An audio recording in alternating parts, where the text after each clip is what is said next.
Welcome to life in stories. చాలా ఏళ్ల క్రితం ఇద్దరు గురు శిష్యులు ఉండేవారు.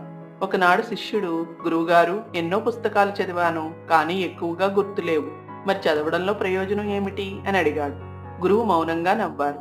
కొన్ని రోజుల తర్వాత ఇద్దరూ నది ఒడ్డున కూర్చున్నారు. గురువు అన్నారు, నాకు దాహంగా ఉంది, ఆ పాత జల్లెడతో నీళ్లు తెచ్చి ఇవ్వు అని.